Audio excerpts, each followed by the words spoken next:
Good morning, all. Good morning. Glad to see everybody this morning.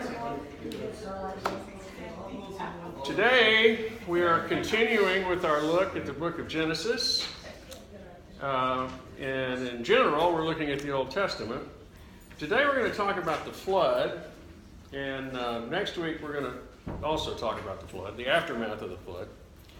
I've got a real treat coming for you in August. I'm going to take a few weeks off. Yay. Now, I'm still going to be here. I'm still going to be here, but there's a particular video I want to show you over 4 Sundays. And I think you'll find it very timely to what we're discussing right here. The name of the film is Genesis History? Is Genesis History? But I want you to have a good, firm foundation in what Genesis says before we start analyzing its potential historical significance. So, in any case, we're looking at the flood today. Now, last week we looked at the generations of Seth, and we found that it just seems like most of these guys lived, had sons and daughters, and died. Lived, had sons and daughters, and died. I mean, they didn't do anything remarkable. They didn't do anything remarkable except for a couple of people. And we looked at those last week. But evidently, what was going on in the background that we didn't really see in the recitation of the generations, things were going to pot fast. The descendants of Cain primarily had evidently devolved into a savage people. A savage people. And there was nothing to be done about it. As we're going to find in a minute, God says, "I'm grieved that I made man. It breaks my heart to see what he has become." And of course, we know, though, that Noah found grace in the eyes of the Lord. Right? There was one righteous man. We'll get to him in a few minutes. So what are the state of things in the days of Noah? You know, Jesus mentions the days of Noah. He said it will be like, talking about the end times, it will be like in the days of Noah. So I think it's important to us to know, well, what were the days of Noah? I mean, what was going on? So let's look at the earth, first of all. The earth, it had not rained. Remember, we had that left over from the Garden of Eden. It says God had not sent rain on the earth, but streams came up from the earth and watered the whole surface of the ground. There was a moderate temperature, in my opinion, greenhouse effect. Everything grew very quickly. It grew very quickly and got very large. There was a cloud canopy. You know, when God divided the waters from the waters above from the waters below, the remaining canopy was the waters above, right? And so, in general, though, the land groaned under the curse of man. Remember, God told Adam, he says, you know, by the sweat of your brow, you're going to bring forth things from the earth. You know, you're going to have weeds and thistles, and it's going to be hard work to be a farmer. And so we find that the earth, the land, is also groaning under the curse of mankind. Well, what about mankind? I mean, we find in verse chapter 1, 2, it says, "The sons of God saw that the daughters of men were beautiful, and they married any of them they chose." Now, I've heard a lot of speculation on who the sons of God are. They're not angels. Angels don't intermarry with people, but I've heard people say that. Aliens? Aliens, I've heard all sorts of things. I think it makes more sense to think of the descendants of Seth intermarried with the descendants of Cain, resulting eventually in a violent, amoral, wicked civilization. Let's look at it again. The sons of God saw that the daughters of men were beautiful, and they married any of them they chose. The Lord saw how great man's wickedness on the earth had become, and that every inclination of the thoughts of his heart was only evil all the time. The Lord was grieved that he had made man on the earth, and his heart was filled with pain. Now we see some interesting things in this passage. We see that it says the Lord saw how great man's wickedness had become, and every inclination of his heart. Where does sin begin? In the heart, right? We find Jesus talking about that. You know, he says he internalized the law. He says if you just think about hurting your neighbor, that's sinning, right? Just the thought. And so we find this all the way back in the book of Genesis. God thinks the same way. But can you imagine that the entire civilization of people totally and completely bent on evil all the time? There was no compassion, there was no love, there was no respect for life. Kind of like how today is. I'm sorry? Kind of like how today. Today? Kind of like society today, right? Well, I hope not. We're talking about an entire civilization here. And we're working toward it. But it's moving. Are we? I think it is. Are we? That's an interesting concept. What's going to happen to the church? The gates of Hades will not prevail against it. That's what Jesus said. Her church isn't going anywhere. The church has been persecuted, attempts have been made to obliterate it ever since it was founded, and we're still here. We're still here. I think things are somewhat better because of Jesus Christ, but we have a choice in it. We have work to do. That's what Yeah, I mean, it's a lot of work to do, right? But anyway, we can save that conversation for another day. The point is that there were no redeeming features among this civilization. None. With the possible exception, with the exception of Noah. Now, you remember when the angels came to Abraham, and we'll look at that story here in a matter of weeks, and said to Abraham, the angel of God said, I'm going down to Sodom and Gomorrah, and I'm going to destroy it. And Abraham said, would you destroy the city for 50 righteous men? No. How about 40? How about 20? How about 10? For 10 righteous men, God said, I will not destroy the city. He did not spare the earth because there was only one righteous man. Only one. No. Mankind had become lawless, bloodthirsty, sexually perverse, living their lives on nothing more than base survival instincts. Dog eat dog, survival of the fittest, right? And then there's an interesting character that's mentioned here in verse 4, the Nephilim.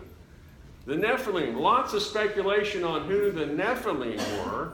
Again, Joseph Smith will tell you. Joseph Smith will tell you, yeah, and aliens, and I think it was, personally speaking, this is just my opinion, I think it was a race of extremely large men, people.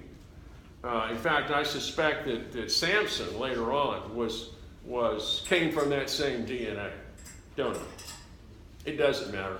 But you remember when the spies went to look at the Promised Land, and they came back and they reported, these people are giants in our eyes. There's no way we can ever conquer this land. They're giants. They're big, right? Anyway, so the civilization was horrible, awful, and guess what? It's entirely likely that much of the animal kingdom had also devolved to violence and carnivorous behavior. Remember, in the beginning, everyone was a vegetarian. I suspect that over this time frame that we have between the birth of Seth and Noah, a lot was going on behind the scenes. And I think it affected the animal kingdom as well. That's a personal opinion. Okay? We're going to talk more about that when we look at this video I'm going to show you. So God has to have a solution to this problem. He has to. So in Genesis 6, the 7th verse, the 13th and the 17th verse, here's what he said. So the Lord said, I will wipe mankind, whom I have created, from the face of the earth. men and animals and creatures that move along the ground and the birds of the air, for I am grieved that I have made them. What's the difference between animals and creatures that move along the ground? Why does he separate those two? I've heard it suggested that these creatures that crawl upon the face of the ground are what we know today as dinosaurs. Don't laugh. Goes on to say, I'm just a little play on words here. Okay, so God said to Noah, I'm going to put an end to all people, for the earth is filled with violence because of them. You catch that? These people are having an impact on everything. All of this is terrible. Because of them, I'm surely going to destroy both them and the earth. I'm going to bring floodwaters on the earth to destroy all life under the heavens. Every creature that has the breath of life in it. Everything on earth will perish. That's pretty dire, isn't it?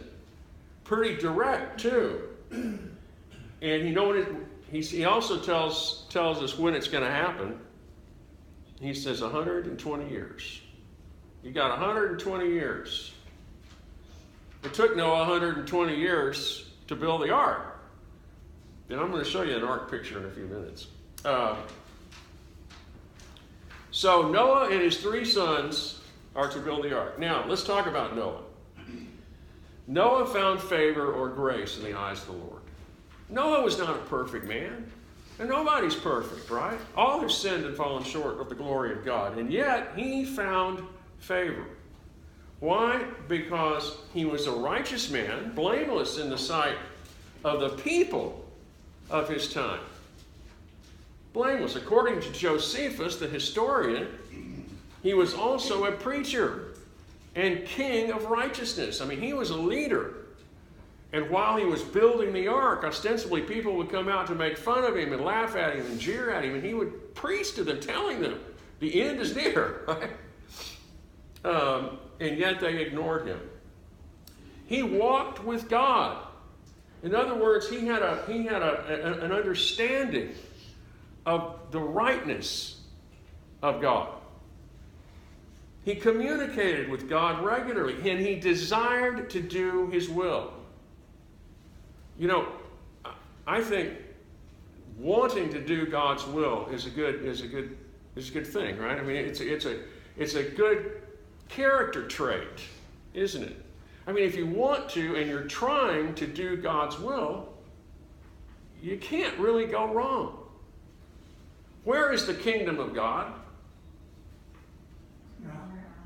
Where is it? Anywhere that the will of God is carried out. One of the only things I remember from Christ and Culture back in 1975. Professor said, that's where the kingdom of God is. Wherever God's will is being done. And Jesus alluded to it. Thy kingdom come, thy will be done. Kingdom and will, 2 things immediately adjacent to each other in the Lord's Prayer. Thy will be done, thy kingdom come in earth as it is in heaven. In any case. So Noah is desirous of doing God's will.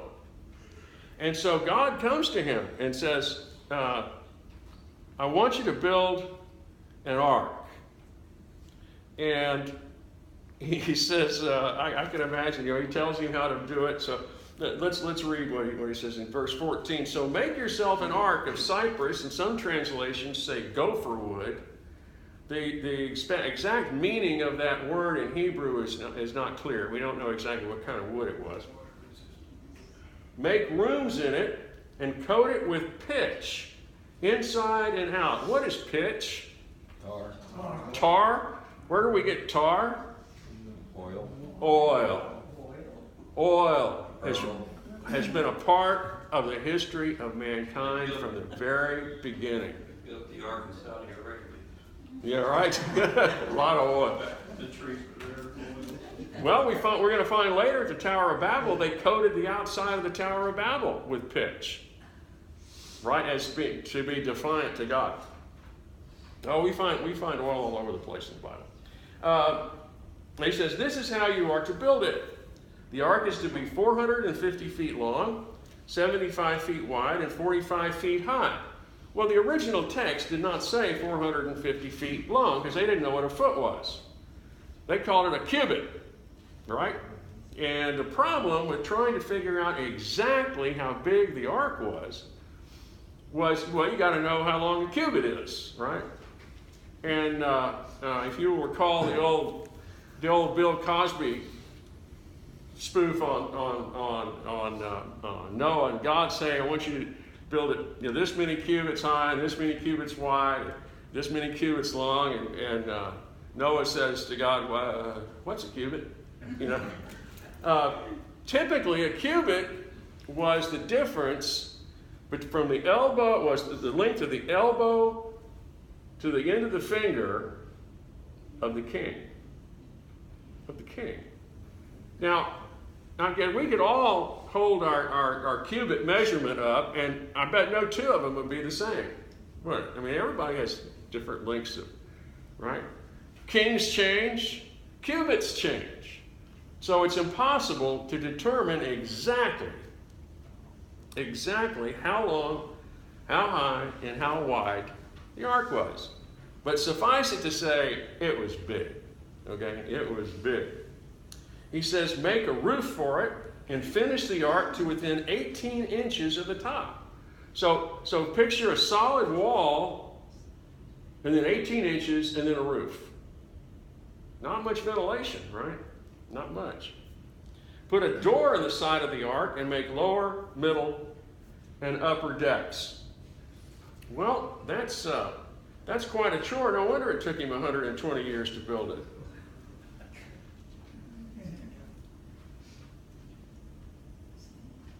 That is good a representation of what it possibly looked like. There's another one. I have one. I told you about the ark in that they're building or have built in Kentucky, right? I had a picture of it under construction. Of course, I can't find it. Anyway. No rudder. No rudder. No need. No sail, no motor, no nothing. He's just a floater. Right? He's like Tom Sawyer, Huckleberry Finn floating down the Mississippi, right? It was an outstanding and incredible feat to build that ark. It really was. Had to have ventilation. There must have been. There had to. There had to be. All those animals. Yeah, there had to be. But remember, what God is doing here is He's kind of hitting the high spots, right? I mean, surely Noah had flexibility in the ultimate design. He could put them in a hibernation mode too. That too. When we get to the promise and then the animals, we'll talk about that in a second. So he says, here's what your part of the deal is, Noah. You're going to build this ark. You and your wife and your sons and their wives are all going to go into the ark. And I will save you as a result, if you do what I tell you to do. He says then in the covenant promise, in verse 18, says, but I will establish my covenant with you. Now, a covenant is an agreement. It's a contract, right? In this case, it's a two-party contract. God says, if you'll do this, I'll do that.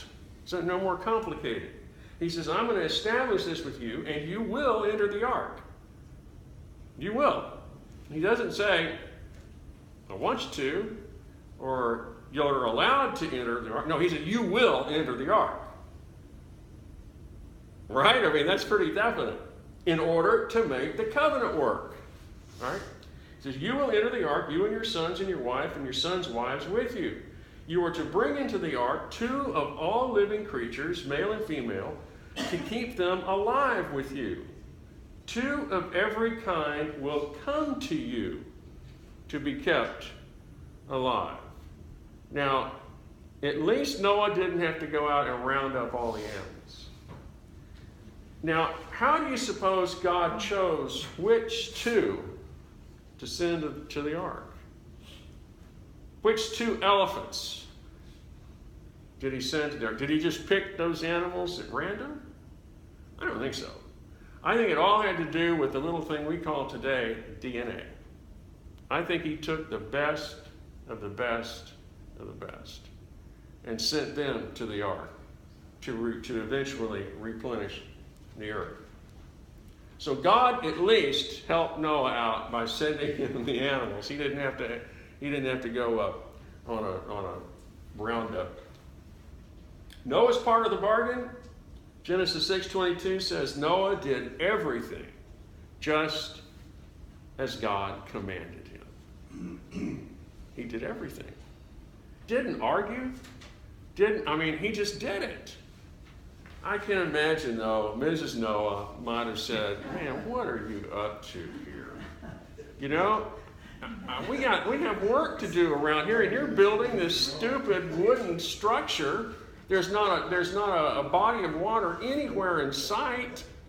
Why in the world?" I can imagine there was some pillow talk. The answer, people are people, for crying out loud. In any case, and his son's probably saying, "Well, Dad's about to lose it, man. I'm with him on all this other stuff, but boy, he's building this ark. It's a lot of work." No. In any case, he did everything just as God commanded him. 120 years go by, and the ark is complete. The time had come. And in 7:1 says, "The Lord then said to Noah, 'Go into the ark.'" Or some translations say, "Come into the ark. Come into the ark, you and your whole family, because I have found you righteous in this generation." Had he found the whole family righteous, or just Noah? It just says Noah found grace in the eyes of the Lord. And he saved the wife and wives and sons because of Noah. Because of Noah. Got that? "I have found you righteous. Come into the ark." One commentator I read said, that's like the father standing at the door and talking to the kids and say, "Come into the house. It's time for dinner." And I'll be there with you. Implying God's presence with Noah in the ark. I'd never heard that twist on it before, but I thought it was kind of interesting. And there's an added instruction. In 7:2, he says, "Take with you 7 pair of every kind of clean animal, and also 7 of every kind of bird." Why? Well, first of all, how did Noah know a clean animal from an unclean animal? He hadn't received the law yet. The law of Moses talks about what animals are clean and what animals are unclean, but this is long before the law of Moses. How was Noah to understand the difference? Very simple. If you got 7 of something sitting out there that wants to come on the ark, you let them on the ark, right? 7 pair, it must be clean. God's in charge of sending him the animals. So I think basically what he's saying, if you see animals that show up and there's 7 pair instead of just 1 pair, bring them on the ark. I want you to do that. Now, why would God want him to keep 7 pair of clean animals? Sacrifice. For an eventual sacrifice. And the interesting part is, we get a little bit of an inkling. God provides the sacrifice. Right? He provides the sacrificial animals to Noah. Noah didn't have to go raise them himself or buy them. God provides. All your clean animals are herbivores too. I don't know any carnivore that Jews would eat. I'd have to look at the list, but yeah. That would give them, if they were feeding them meat, Yeah. something to eat when they got off the ark without wiping out the whole. Yeah. So, my point is that here we're finding, as we go through Genesis, remember the beginnings of all things, we find the beginning of God instructing people on sacrifices. Animals sacrifices. And more to the point, God will provide the sacrifice. Remember, that's what Abraham told Isaac when he took him up on the mountain, because God had said, go kill your son. And Isaac says, where's the sacrifice? And Abraham said, God will provide the sacrifice. And he did. That was prescient, wasn't it? Because God provided the perfect sacrifice for us. It wasn't because of anything we had done. I mean, it wasn't, we didn't cause that we did cause the sacrifice, but we didn't do anything to deserve the benefit of that sacrifice. God provided the sacrifice. All the way back in Noah's day. So, they all go in the ark. And they get all settled in. Better get comfortable, because you're going to be there for a while, right? And nothing happens. Nothing happens. I can just imagine Mrs. Noah saying, are you sure? Are you sure about this, Noah? 7 days the ark sat there with the door open. The door open. A couple of lessons to be learned. It was open for a reason. And I've heard people say, well, it's to give mankind one last chance to come onto the ark with Noah. Okay. I think it was a test of Noah and his family, however. They had one last chance to get off the ark, right? So God has them leave the door open for 7 days. And at the end of the 7th day, it says, then the Lord shut him in. This idea of the door, going through the door as a part of salvation, as a part of being saved from the flood. How did Jesus refer to himself? I am the door, right? Come through me. As we find that imagery already getting started way back here in the days of Noah. And then the Lord shut him in. Sealed it. Sealed it. And now we have what I call the deluge. The deluge. On that day, all the springs of the great deep burst open. And the floodgates of heaven were open. Let's stop right there. When it says the floodgates, the springs of the great deep burst forward. Okay, so you have earthquakes and ripping asunder of the ocean floor, and vast amounts of water are bursting forth. What happens when you mix salt water and fresh water? What happens to the creatures in the water? They don't live. They can't tolerate it, right? And the difference in temperature has an effect too. Cold water underground is cold, right? Changes the temperature of the water as well. And so at the same time, the floodgates of heaven are open. So you have water coming up and water coming down in large amounts. We can't even imagine the volume of water that collapsed on the earth and that sprung up from the deep. This was the most cataclysmic event in the history of the earth after its making. This wasn't just a nice gentle flood where the water's just kind of like you see on the Mississippi and they're putting sandbags on. No. It wasn't like that at all. It was fast. It took place quickly, and it was violent, extremely violent. It says, rain fell on the earth 40 days and 40 nights. For 40 days, the flood kept coming on the earth. And as the waters increased, they lifted the ark high above the earth.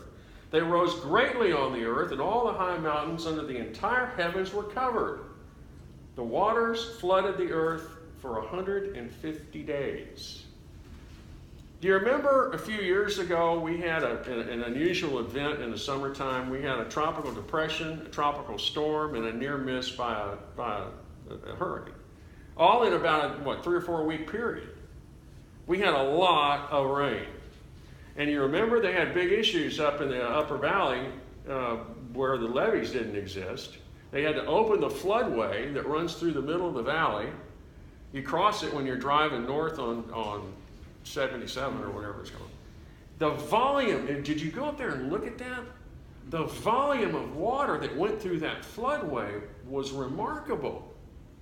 And it went on and on and on. And you think, how in the world, where did all that water come from? And that was just a minor thing compared to the deluge. It was so incredible. Words can't describe it. And the question also becomes, was this a local event or a global event? I've heard people say, oh, well, that was just if it happened, then it was just a regional thing. It's this idea of water covering the whole earth. That's ridiculous. Well, the problem with that is that there is a plethora of evidence. Plethora. You know, that's a nice word. You need to work that word into your vocabulary. A lot of evidence. Bukus. A lot of evidence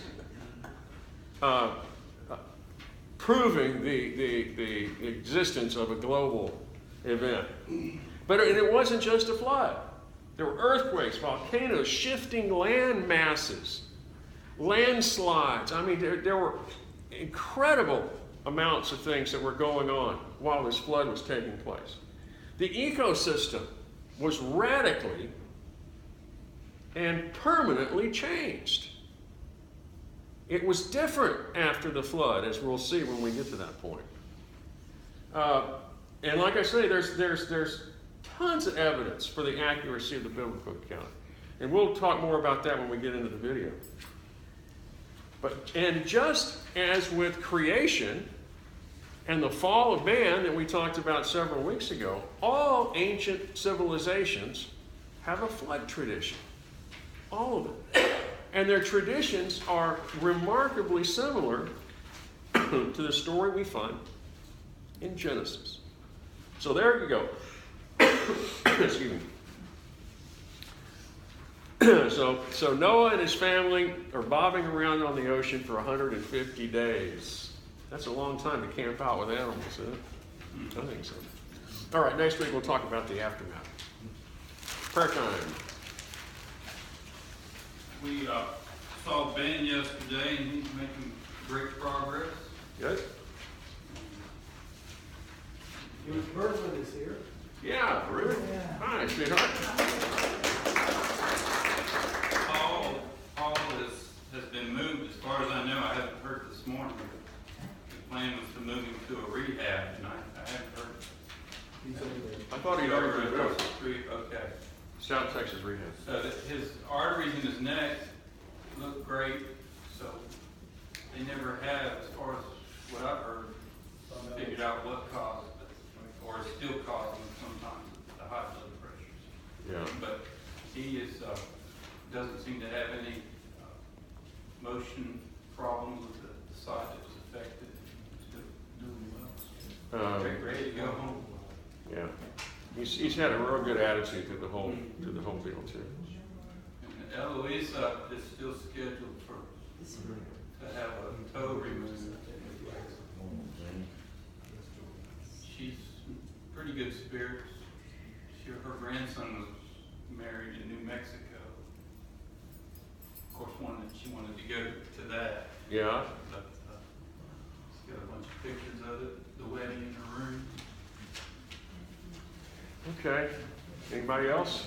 Oh, just a, Dr. Coulter. did you see You their, saw Dr. Coulter on Sunday? yes, well, is it Sunday? No, I've seen him recently. He was at home still. But did you see Eloisa's plaque? She got a plaque from the city for her 93rd birthday. Oh, really? And it's out in- Traveling Mercies, don't put it on your Facebook page. Jennifer and I are going to be leaving in the morning and heading up to Houston to get Luke, who's been at CIY in Durango, Colorado, and then we're heading to Wow. North Carolina. 3 days there and 3 days back. Pulling old pop-up campers. You'll have fun. Yeah, we're looking forward to seeing our parents. Jeff, pray. Yes, Jim McNeil and family. Yes, yes, yes. Joan McNeil passed away this past week, and she had been sick for a long time. And in fact, the last few weeks, or maybe a month or so, she'd been on hospice at home. And pray for Jim, because I understand he's not doing well. He has his own issues, you know, and it's really worn him out taking care of her. So pray for the McNeil family too. Let's stand. Lance, would you close us with prayer, please? Lord, I thank you so much for your word, and I thank you for David's willingness to study and present it to us. And I pray now that you'll be with your church as it meets all around the world with so many different languages